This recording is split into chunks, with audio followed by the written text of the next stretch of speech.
Scoreless throughout an inning here at Rivet Stadium. Rockford coming to bat against starter Dan Wright for the Mallards. Before that, let's meet the Rockford lineup 1 through 9 under manager J.T. Scara. 247 team average for the Rivets. You got Ty Crittenberger, been batting cleanup the last handful of games. He's back in the leadoff spot.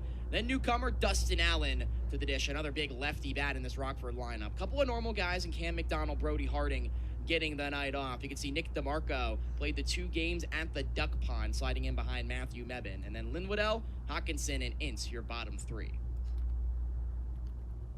Yeah, it's going to be important once again for Rockford to get out on top of this starter early because Wright's got such commanding stuff and is able to work deep into games. It's going to be extremely important that they work that pitch count, try to get him out as quickly as possible. 5 starts for Wright this season, an ERA under 1, just 2 earned runs across 32 innings, 35 strikeouts. Opponents are hitting just 170 against him. That's the 4th lowest total in the Northwoods League. The defense behind him looks like this. Normal suspects in the outfield. You got Shaw, Roland, and Brodil. Gonzalez and Mabry also been mainstays up the middle. At the corners, it's Smith and Stevens. Rivera catching his 2nd straight game for Dan Wright. Might need a ladder to catch face-to-face with this Madison arm on the bump. He's 6'9", 250 pounds. You were talking about the short pants in the first inning. You could almost say that he's wearing stirrups right now. Not quite, but it's past the ankle. I think you're exactly right. Once again, not sure if that's stylistic or if you're 6'9". Sometimes it's tough to find pants that I guess fit you all the way down to the floor. So he's wearing the pants all the way up and showing off the yellow socks. Tall glass of water from Sergeant Bluff, Iowa. Looking to keep his hot start to the season going against this Rockford lineup. Ty Crittenberger will lead things off. Ty, one of the best contact leadoff guys in the Northwoods League, has a little bit of pop in his bat, has a little bit of average. If you want somebody that can do it all out of your leadoff spot, Ty's your guy. And Crittenberger, last 4 games he's spent in the cleanup spot. Back to leading off tonight as Wright's first pitch misses north for ball 1. But Crittenberger's gotten back to that on-base presence that he went away from for a time that allowed him to sneak into that cleanup spot where he was driving more baseballs. He went 1 for 3 yesterday. In his last 4 games, he's 6 for 13. Hard hit ball under the glove of Smith. Make it 7 for 14 and a leadoff single for Ty Crittenberger. Professional approach at the plate, just drive that on the ground. Hard hit baseball, find some grass. Quick single for Ty Crittenberger. Brings up one of the Rockford newcomers in Dustin Allen. Good piece of hitting. I mean, that's a center cut fastball right down the middle. You're just going to take that all the way down in between third and short. Good piece of hitting from Crit. Allen just activated for the Rivets today from the University of San Diego, where he hit .292 this season through 57 games for the Toreros. The WCC champions found themselves in the NCAA tournament. There's the plus breaking ball from Dan Wright. Features a 3-pitch mix. Fastball sit low 90s. Also features a slider and changeup. Slider around 80 to 82. Changeup just above that. 53% heater, but has really good swing and miss stuff on the off speed.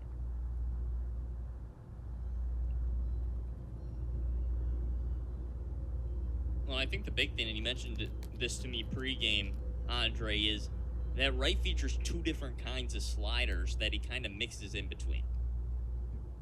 He's got your traditional slider and also what he calls a gyro slider. That's a little more rare. There are a couple guys in the professional level that feature that, but the pitch is said to spin sideways like a football and has a lot of downward break. So something to watch for. As Allen stays in the box, heading to count 2-1. He'll throw that gyro slider around 26% of the time. At least so far this summer has been his tendency in the Northwoods League. Next pitch served out into left field. Shaw playing deep as it measured up for out number 1. Gave that one a ride, and I think the Rivets are seeing the fastball really well out of it. I was going to say, I'm liking the approach from this Rivets team. They're sitting fastball, they're waiting for the fastball, and that's the pitch that Wright throws the most. They've driven the ball twice, hard, and for one of the guys who's one of the best strikeout pitchers in the entire Northwoods League, a guy who's averaging over 10 strikeouts per 9 innings, it's good that you're able to make hard contact early. Ben Brantley gets the night off from the field. He's your DH for tonight. 18 for his first 58 through 17 games. Runner off with the pitch, and Crittenberger, it's a breaking ball. Throw to second is not in time. Crittenberger able to elude the tag, sliding towards the back of the base. Gonzalez doesn't look too happy about it, but Ty Crittenberger gets stolen base number 19 on the season. Really gets stolen base from Ty Crittenberger, and that was a close play over at second. I do think he beat the tag, though. Slides in. Yeah, he's in there. Tag should have been held on, and if the tag is held on there by the second baseman, Mabry, Crittenberger popped off the bag, and he's probably out. Crittenberger into scoring position. Hitter friendly count to Brantley.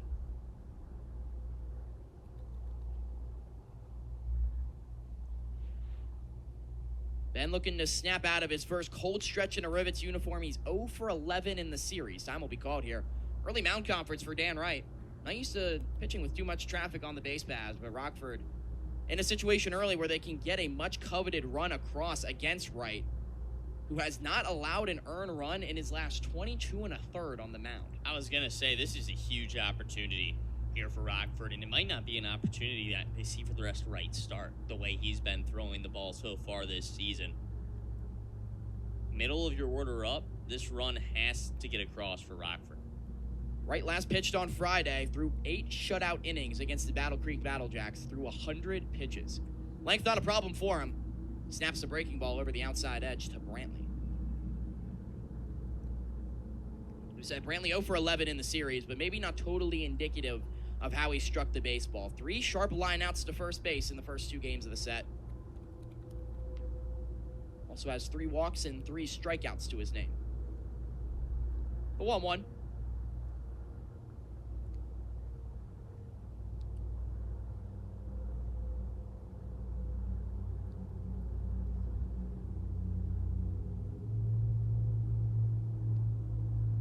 Dangerous numbers for Ty Crittenberger. He now hops back atop the Northwoods League charts when it comes to stolen bases, pacing the league in that category.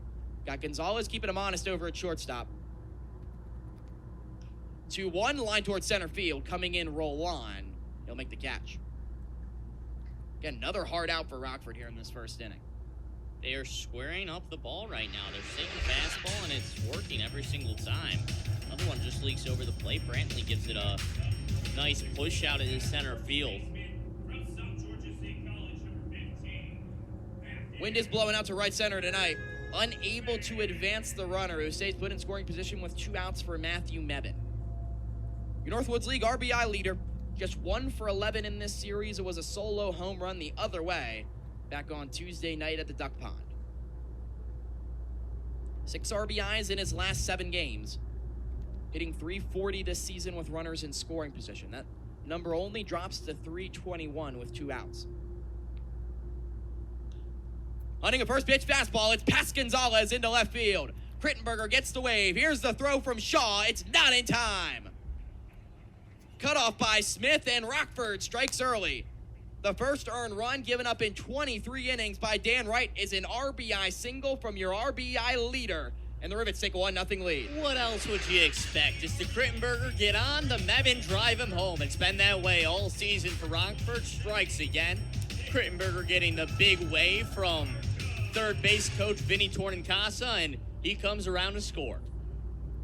Big early run for the Rivets. Offense struggled a little bit last night, mustering just 1 run across on 4 hits, but already a bounce back here with 2 singles, 4 well-struck baseballs in the first. Here's Nick DeMarco trying to keep the line moving. He checked his swing for ball 1. DeMarco, one of these new arrivals for Rockford. First action here at Rivets Stadium. He's 1 for his first 8 through 2 games of action.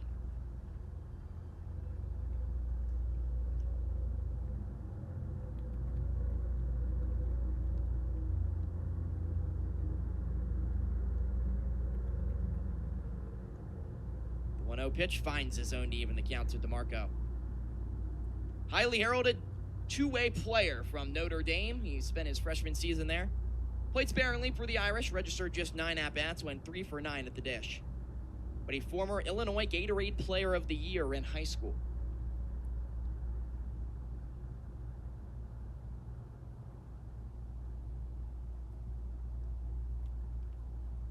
Marco also saw some action on the mound. Pitched an inning this season for the Irish. I think we can expect to see him in both facets this summer for the Ribbits. Infielder by trade, playing third base tonight.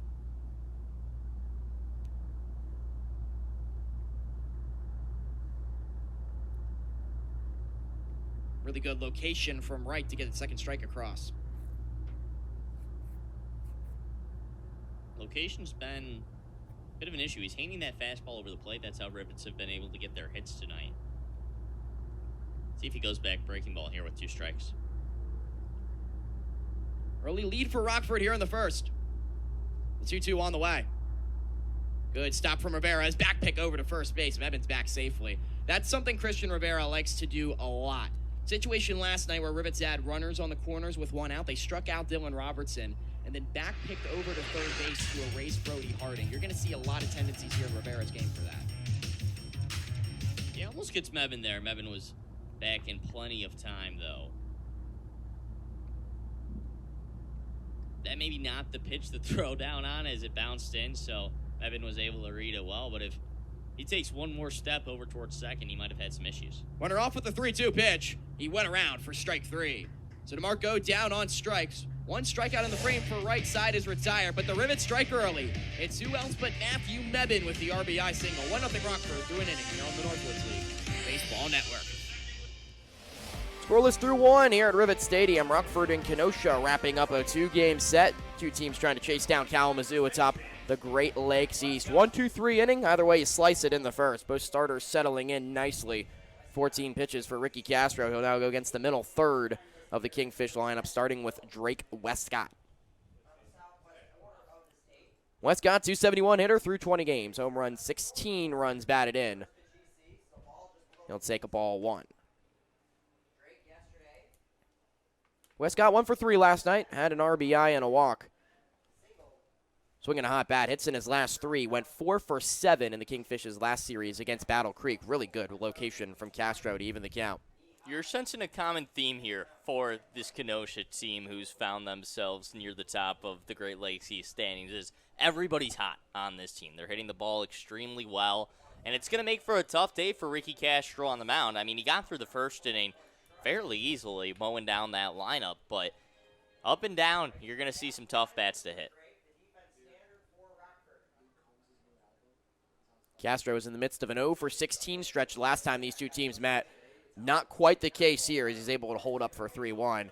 How much does it mean for a Rockford team morale-wise, though, when you look at how much they got hit around last night from Kenosha, who hit 2 home runs and put up some early damage against starter Tanner Knight, to bounce back the way Ricky Castro did in that first inning? Oh, I mean, it means a ton for this team. I mean, look at that. There's a walk, and we see Castro's control go away from him a little bit, but Castro's the kind of guy who should be able to settle the team down. That's what he did against Green Bay last time. That's what he did against Kalamazoo his first time out. He's the type of pitcher that lays in, gets into his groove. The defense is able to find a groove too because he works to weak contact. So suddenly your infield's involved, your outfield not as much involved because he's not giving up a whole lot of fly balls. But everybody starts to find their mojo again out in the field and defensively, which can be a big boost for this team. Third first pitch strike already for Castro. It's Brady Council, the Kingfish leader in average. 2-run homer into the fishbowl last night in the first inning in the midst of a 9-game hitting streak. And Council's totally turned his offensive game around for Kenosha. A guy that only hit 200 in his freshman season at Minnesota, but has really turned it on here for the Kingfish.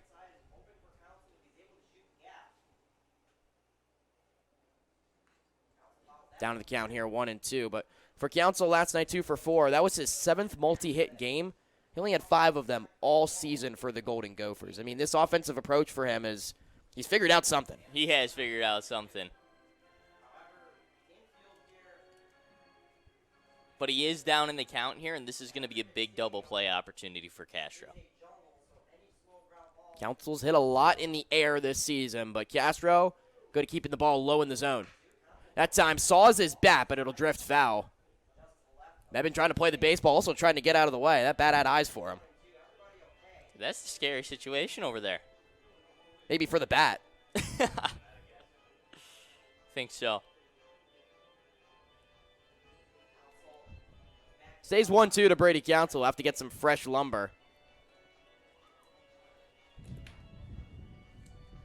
While we await that, fans, a reminder that the Northwoods League is giving you an opportunity to play NWL Lucky 7 every day for your shot at $100,000. You can find the NWL Lucky 7 game at northwoodsleague.com under the gaming tab. Answer 7 questions correctly about action in the Northwoods League, and you could win $100,000. Game is free to play. You must be at least 21. Terms and conditions apply. Council's got the fresh twig. He's set to go in the righty box. Still a 1-2 count. Leadoff man aboard via a walk to Drake Westcott. 1-2. Fouled off. Of course, there is some lineage to Major League Baseball from Brady Council. He's the son of Craig Council, current manager of the Milwaukee Brewers, 2-time World Series champion. Of course, scored the series-winning run in the 11th inning for the Florida Marlins back in the day in 1997. This one's down the line, but foul once again. You know who else was on that Marlins team? Who else was on that Marlins team? Oh, you're Gary Sheffield. Oh, father of former Rivet Garrett Sheffield. It's funny how it works out sometimes. Yeah.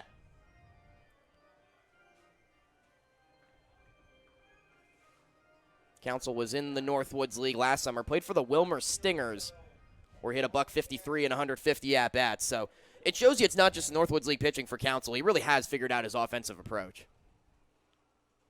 He's given a lot of fight to Castro here with 2 strikes.